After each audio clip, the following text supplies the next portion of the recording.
perlu membuat apa-apa ulasan lagi, kerana kita bagi peluang dulu kepada ahli panel yang kedua untuk mengemukakan pandangan beliau atau sudut pandangan beliau kenapa ada tentangan.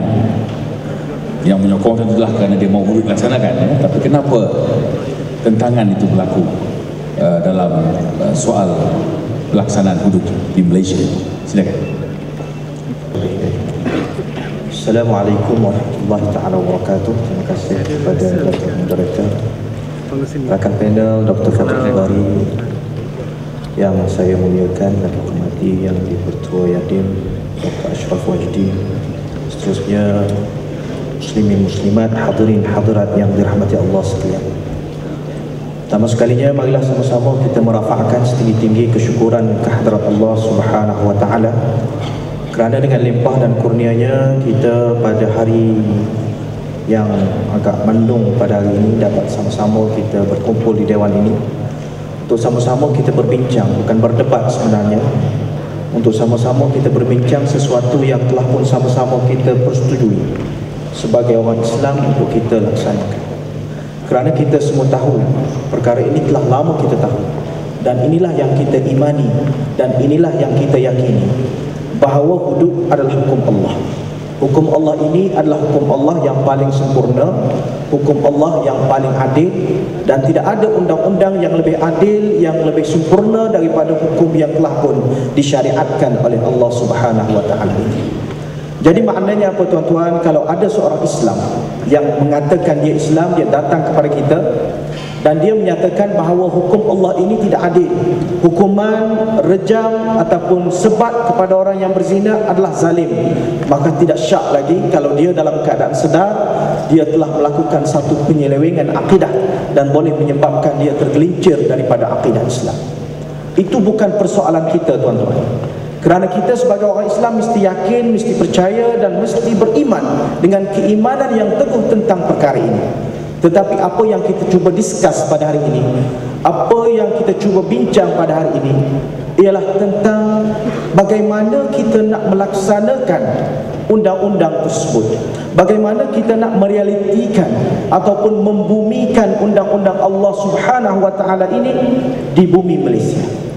Memang kita tidak dapat nafikan, sekiranya ada satu pihak sahaja yang cuba memberikan satu pendapat, bukannya pendapat sebenarnya, memberikan satu ulasan tentang cadangan yang telah pun ditulis di dalam satu enactment. Seseorang itu cuba memberi satu pandangan dan ulasan yang agak bertentangan dengan apa yang telah dipegang sejak 20 tahun yang lalu, maka orang itu terus diberi dengan pelbagai tuduhan yang lebih memedihkan apabila pandangan itu sebenarnya bukan pandangan yang diambil daripada akal fikiran semata-mata, bahkan ianya dikorek daripada kitab-kitab fiqh. Namun dengan lantas, dengan mudah ianya dituduh sebagai orang yang menolak hudud, seterusnya menolak Islam, seterusnya terkeluar daripada agama Islam. Ini masalah fenomena yang berlaku di kalangan kita pada hari ini, kerana terlalu fanatik ataupun terlalu kuat berpegang dengan satu-satu pendapat, sehingga kan apa sahaja pendapat yang datang, apa sahaja pendapat yang kita dengar, maka kita anggap ianya bertentangan dengan ajaran Islam yang sebenar. Tuan-tuan dan puan-puan yang saya hormati sekalian, pendekatan memberi penjelasan kepada rakyat Malaysia berkenaan hudud dan isu-isu pelaksanaannya mestilah disemarakkan, dan saya sememangnya memuji langkah yang telah pun dilakukan oleh pihak Yadim ini, dan mudah-mudahan kita selepas ini akan mempunyai satu tahap pemikiran yang lebih terbuka untuk menerima apa sahaja pandangan sekiranya pandangan itu dilihat tidak bertentangan dengan ajaran Islam yang sebenarnya. Kerana apa tuan-tuan dan puan-puan, kalau kita lihat di dalam kitab fiqh, saya pada hari ini saya nak memperkatakan tentang keadilan seperti mana yang disebut oleh beberapa orang panel sebelum ini. Apabila kita menyebut tentang keadilan, apabila seseorang cuba bercakap tentang keadilan yang menafikan keadilan yang dibuat ataupun yang dicadangkan oleh sesuatu pihak yang lain, maka kita terus akan dianggap sebagai satu pihak yang mengkritik hukum Allah Subhanahu wa taala sebagai satu syariat. Sebenarnya apabila kita melihat tentang keadilan, tuan-tuan, isu ini memang menjadi satu perkara yang sangat hebat diperdebatkan. Kalau kita baca surat ataupun risalah yang dihantar oleh Tun Mahathir Mohamad kepada kerajaan Kelantan, perkara utama yang diperdebatkan di dalam surat itu, yang diperkatakan di dalam surat itu ialah tentang isu keadilan. Dia memberi contoh tentang kes mencuri sebagai contoh, kes sariqah yang melibatkan dua orang di antara orang Islam dan orang bukan Islam. Jadi persoalan itu sebenarnya persoalan yang bukan timbul pada hari ini, tuan-tuan. Isu ini sebenarnya telah pun diperbincangkan oleh para ulama fiqh sejak sekian lama lagi. Kalau kita buka kitab-kitab fiqh, tuan-tuan, saya nak mengajak tuan-tuan untuk melihat jenayah-jenayah di dalam hudud. Jenayah-jenayah di dalam hudud ni, tuan-tuan, kalau yang disebutkan oleh Abdul Qadir Audah di dalam kitabnya At-Tashri' Al-Jina'i Al-Islami, dia kata yang menjadi pandangan jumhur ataupun majoriti ulama, terdapat 7 jenayah hudud. Tetapi yang disepakati oleh para ulama adalah 6 sahaja, di mana mereka menyebut zina, qadhaf, minum arak, sariqah, mencuri, hirabah, merompak, dan juga riddah murtad. Manakala bugha itu tidak disepakati oleh semua ulama, kerana sebahagian mazhab Hanafi dan majoriti mazhab Zahiri menolak al-bugha sebagai salah satu daripada jenayah hudud ataupun jenayah yang dimestikan dikenakan hudud. Kalau kita buka kitab-kitab fiqh, tuan-tuan, maknanya kalau orang mempersoalkan tentang keadilan seperti mana yang telah pun ditulis di dalam beberapa enactment di negara kita, apabila orang mempertikaikan tentang keadilan itu, sepatutnya kita cuba kaji dan cuba kita lihat balik apakah perbincangan ulama-ulama fiqh dalam bab ini. Jangan pula apabila seseorang itu berbicara tentang perkara ini, maka ianya tidak dibalas dengan hujah, tetapi sebaliknya terus menuduh, tak boleh pakar ustaz ni ustaz bodoh sebagai contoh, ataupun ustaz ni ustaz yang lebih baik bercakap dengan orang gila. Saya rasa pendapat yang sebegitu ataupun pandangan yang sebegitu tidak wajar dikeluarkan, kerana perbincangan kita pada hari ini ialah perbincangan ilmiah. Perbincangan kita pada hari ini ialah ke arah untuk menegakkan syariat Allah di atas muka bumi ini. Untuk sama-sama kita bersepakat apakah cara pelaksanaan, dan cara pelaksanaan itu akan ditulis di dalam enactment yang akan menjadi rujukan kepada para hakim semasa ianya dilaksanakan nanti. Bagaimana mungkin, tuan-tuan, sekiranya kita menulis sesuatu perkara yang telah pun kita tetapkan, tiba-tiba semasa melaksanakannya nanti kita tidak merujuk kepada enactment tersebut. Sepatutnya sebelum daripada enactment itu diluluskan, sebelum daripada sebarang rang undang-undang itu diluluskan, kita perkemaskan dahulu berdasarkan kepada pandangan para ulama dan juga para fuqaha muktabar di dalam mazhab ahli sunnah wal jamaah. Tuan-tuan, puan-puan yang dirahmati Allah sekalian, kalau kita lihat di dalam senarai hudud yang ada 6 itu, seperti mana yang disepakati oleh para ulama, di dalam bab zina sebagai contoh, menjadi khilaf di kalangan para ulama. Kalau tuan-tuan tengok di dalam Mawsu'ah Al-Fiqhiyah Al-Kuwaitiyah, di dalam kitab ini para ulama telah mengumpulkan semua pandangan 4 mazhab dan mazhab-mazhab yang lain pada satu tempat, supaya kita senang untuk merujuk apakah pandangan Hanafi, apakah pandangan Maliki, pandangan Syafi'i dan juga Hambali. Saya nak sebut di dalam bab zina. Di dalam bab zina, tuan-tuan, 3 mazhab. Mazhab Hanafi, mazhab Syafi'i, mazhab Hambali. Maknanya majoriti mazhab menyatakan bahawa dalam bab zina hukumannya mesti dikenakan, sama ada kepada orang Islam ataupun kepada orang bukan Islam. Orang bukan Islam itu dimaksudkan adalah orang zimmi yang tak setia kepada kerajaan, kepada pemerintah negara Islam.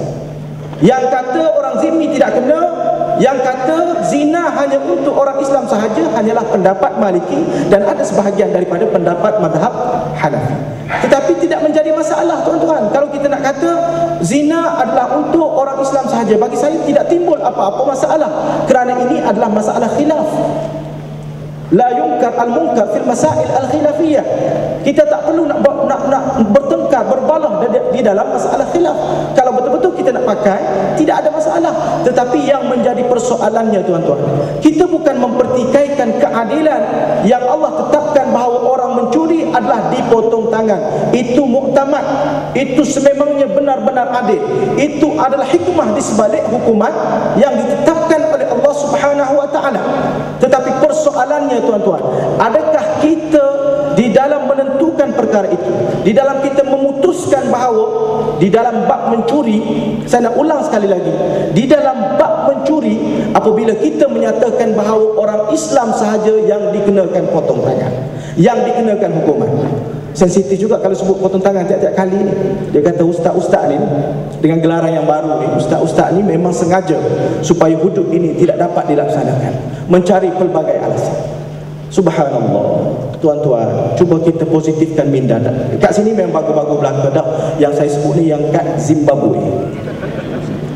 Dia kata ustaz-ustaz ni, dia kata ni bercakap sengaja mencari alasan, sengaja membuka kitab supaya hudud ditangguhkan dan hudud tidak dilaksanakan. Demi Allah tuan-tuan, demi Allah saya sebut, saya ulang sekali lagi, kita nak supaya hudud ini ditegakkan dan seiring seperti mana yang dikehendaki oleh Islam.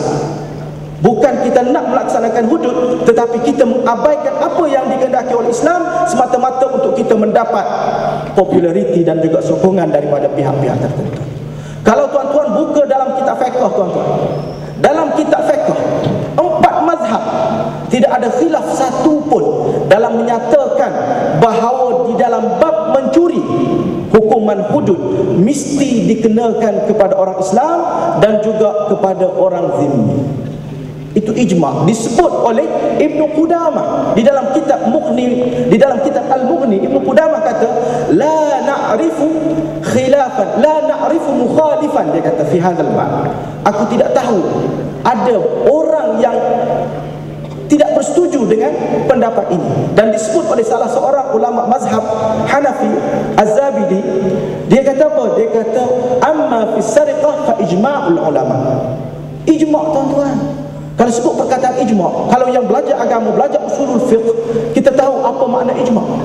Ijma' ini merupakan salah satu daripada masadirul ahkam yang kedudukannya adalah di nombor 3. Di nombor 3 tuan-tuan, di dalam bab mencuri. Okeylah, tak ada masalah. Kalau ada seorang datang, dia kata ustaz saya tak setuju ijma', saya tak nak pakai ini sebagai ijma', tak ada masalah. Okey, kita hormati dia. Okey, tak payah pakai. Kalau anda tidak percaya ini sebagai ijma', salahkah sekiranya seseorang itu berpendapat saya, okeylah, kita tak payah pakai dia sebagai ijma', kita yakin ini bahawa masalah khilaf, tetapi kami nak berpegang dengan majoriti ulama'. Apa yang majoriti ulama' kata? 4 mazhab kata kalau orang Islam mencuri hukumannya hudud, kalau orang bukan Islam mencuri hukuman dia juga hudud. Itu pandangan 4 mazhab. Maknanya kalau seseorang itu berpegang dengan pandangan 4 mazhab, salahkah dia? Saya nak tanya tuan-tuan, berdosakah dia kalau dia berpegang dengan 4 mazhab ni? Menolak hududkah dia? Menolak Islamkah dia? Tuan-tuan jawab sendiri dah.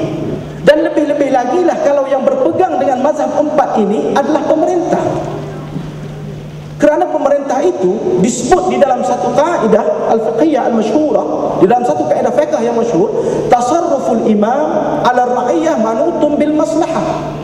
Sebarang tindakan, sebarang kerjaan yang dilakukan oleh pemerintah adalah berdasarkan manutun, bergantung kepada maslahah. Kalau dia melihat bahawa kebergantungan kepada mazhab 4 ini lebih tepat kepada maslahah, maka orang lain tak boleh nak bangkang, kerana keputusannya adalah pemerintah. Dan kaedah lain menyebut al-hakim yarfa'ul khilaf. Kalau ada perselisihan, maka pemerintah yang akan menentukan, yang akan menetapkan yang mana yang boleh dipakai, yang mana yang perlu ditolak. Kalau tuan-tuan baca kitab fiqh, saya ada sertakan, saya telah hantar semalam kepada pihak Yadim kertas kerja saya tentang pelaksanaan hudud dan konsep keadilan di dalam melaksanakan hudud. Ini bukan saya yang sebut, tetapi saya ambil daripada khazanah-khazanah fiqh yang telah pun kita pelajari. Kalau pelajar-pelajar universiti, kita pelajari, kita cedok daripada itu. Tetapi apabila kita bercakap tentang hudud, kita bercakap lain daripada bab-bab fiqh yang lain. Kenapa di dalam bab fiqh yang lain kita berpegang kepada mazhab, kita begitu akur kepada pandangan mazhab, tetapi dalam bab ini kita tidak menerima pandangan mazhab yang dikemukakan oleh orang. Bab untuk mengesahkan, mensabitkan hukum zina bagi orang yang mengandung. Sedangkan jumhur ulama ittifaq bahawa tidak boleh disabitkan hudud bagi kes zina melainkan dengan iqrar dan juga syahadat syuhud. melainkan dengan pengakuan dan juga penyaksian 4 orang saksi yang melihat benda itu masuk dan juga keluar. Tetapi kenapa kita memakai satu pandangan mazhab di dalam bab ini untuk mensabitkan seseorang itu melakukan zina? Tetapi dalam bab mencuri ini kita menolak mentah-mentah. Bahkan kalau orang cakap, kita selalu membandingkan dengan sembahyang dan puasa. Kenapa kita nak memaksa orang bukan Islam menerima hudud?